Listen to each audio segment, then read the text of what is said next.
ಕೆಲವು ಪ್ರಾಮಿಸಸ್ ಅಂದ್ರೆ ವಾಗ್ದಾನಗಳು ಒಬ್ಬರ ಜೀವನ ಅಲ್ಲ, ಇಡೀ ಇತಿಹಾಸನೇ ಬದಲಾಯಿಸ್ಬಿಡುತ್ತೆ. ಒಬ್ಬ ದೇವಾವ್ರತನಾಗಿದ್ದ ಮಗು ಹೇಗೆ ಭೀಷ್ಮನಾಗಿ ಬದಲಾದ ಅನ್ನೋದನ್ನ ಈ ಎಪಿಸೋಡಲ್ಲಿ ನೋಡೋಣ. ವರ್ಷಗಳೇ ಕಳೆದೋಗ್ಬಿಡುತ್ತೆ. ರಾಜ ಮಗು ಹಾಗೂ ತನ್ನ ಪತ್ನಿನ ಕಳ್ಕೊಂಡು ಒಂಟಿ ಆಗ್ಬಿಡ್ತಾನೆ.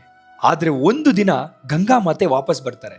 ಆದ್ರೆ ಒಬ್ಬರೇ ಬರಲ್ಲ, ಅವ್ರ ಜೊತೆ ಒಬ್ಬ ಯುವ ಯೋಧನ ಕರ್ಕೊಂಡ್ ಬರ್ತಾರೆ. ಅವನೊಬ್ಬ ಸಾಮಾನ್ಯ ಯೋಧ ಆಗಿರಲ್ಲ, ಶಕ್ತಿಶಾಲಿ, ಶಾಂತ ಹಾಗೂ ಪ್ರಭಾವಶಾಲಿ ಆಗಿರ್ತಾನೆ. ಇವನು ನಿನ್ನ ಮಗ ದೇವಾವ್ರತ ಅಂತ ಹೇಳ್ತಾರೆ. ಮಹಾನ್ ಋಷಿಗಳ ಹತ್ರ ತರಬೇತಿ ಪಡೆದಿರ್ತಾರೆ. ಅಸ್ತ್ರಶಸ್ತ್ರಗಳ ಪಟು ಹಾಗೂ ಜ್ಞಾನದಲ್ಲಿ ಅಪ್ರತಿಮರಾಗಿರ್ತಾರೆ. ಶಾಂತನುವಿನ ಸಂತೋಷನ ಅಳಿಯಕ್ಕೆ ಆಗಲ್ಲ. ಎಷ್ಟೋ ವರ್ಷದಿಂದ ಒಂಟಿಯಾಗಿದ್ದ ಶಾಂತನು ತಬ್ಬಿ ಮುದ್ದಾಡ್ಬಿಡ್ತಾರೆ. ಈಗ ದೇವಾವ್ರತ ಯುವರಾಜನಾಗ್ತಾನೆ. ಹಾಗೆ ರಾಜ್ಯ ಸ್ಥಿರವಾಗುತ್ತೆ. ಒಂದು ದಿನ ರಾಜ ಶಾಂತನು ಇನ್ನೊಬ್ಬ ಸುಂದರ ಕನ್ಯೆನ ನೋಡ್ತಾನೆ. ಅವಳೇ ಸತ್ಯವತಿ ಎಂಬ ಸ್ತ್ರೀ. ಆದ್ರೆ ಅವಳು ರಾಣಿ ಅಲ್ಲ, ರಾಜವಂಶದವಳು ಅಲ್ಲ. ಆದ್ರೆ ಅವಳಲ್ಲಿ ಒಂದಷ್ಟು ಆಕರ್ಷಣೆ ಇರುತ್ತೆ. ಆಸ್ ಯೂಶುವಲ್ ಶಾಂತನು ಮತ್ತೆ ಪ್ರೀತಿಗೆ ಬೀಳ್ತಾನೆ. ಈಗ ರಾಜ ಸತ್ಯವತಿಯ ತಂದೆಯ ಬಳಿ ಹೋಗ್ತಾನೆ. ನಿನ್ ಮಗಳನ್ನ ನನಗೆ ಮದುವೆ ಮಾಡಿಕೊಡು ಅಂತ ಕೇಳ್ತಾನೆ. ಆದ್ರೆ ಈ ಸರಿ ಷರತ್ತು ಅಷ್ಟು ಸರಳವಾಗಿರ್ಲಿಲ್ಲ.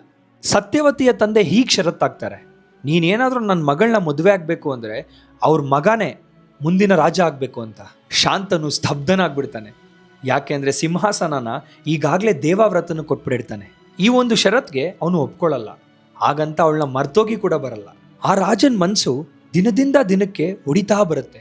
ಇದನ್ನ ದೇವಾವ್ರತ ಗಮನಿಸ್ತಾರೆ. ಹಿಂದೆ ಒಬ್ಬ ಶಕ್ತಿಶಾಲಿ ರಾಜನಾಗಿದ್ದ ಅವ್ರ ತಂದೆ ಹೀಗೇಕೆ ಮೌನವಾಗಿ ನಿಂತಿರ್ತಾರೆ ಅಂತ ಅವನಿಗೆ ಬೇಜಾರಾಗ್ಬಿಡುತ್ತೆ. ಈಗ ಆ ಮೌನಕ್ಕೆ ಕಾರಣ ಆಗಿರೋದನ್ನ ಹುಡುಕಿ ಓಡ್ತಾನೆ. ಈ ಹುಡುಕಾಟದಲ್ಲಿ ಅವನಿಗೆ ಸತ್ಯವತಿಯ ವಿಷಯ ಗೊತ್ತಾಗತ್ತೆ. ಈಗ ಅವನೊಂದು ನಿರ್ಧಾರ ತಗೊಂತಾನೆ. ಅವನು ನೇರವಾಗಿ ಅವ್ರ ತಂದೆ ಹತ್ರ ಹೋಗಿ ಹೇಳ್ತಾನೆ, ನಾನು ಸಿಂಹಾಸನದ ಹಕ್ಕನ್ನ ತ್ಯಜಿಸ್ತೀನಿ ಅಂತ. ಆದ್ರೆ ಅವ್ರ ತಂದೆಗೆ ಇನ್ನೂ ನಂಬಿಕೆ ಬಂದಿರಲ್ಲ.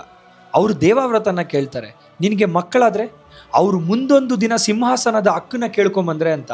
ದೇವಾವ್ರತ ಒಂದು ವ್ರತನ ತಗೋತಾರೆ, ನನಗೆ ಎಂದಿಗೂ ಮದುವೆ ಆಗೋದಿಲ್ಲ ಹಾಗೂ ನನಗೆ ಯಾವತ್ತೂ ಮಕ್ಕಳು ಇರೋದಿಲ್ಲ ಅಂತ.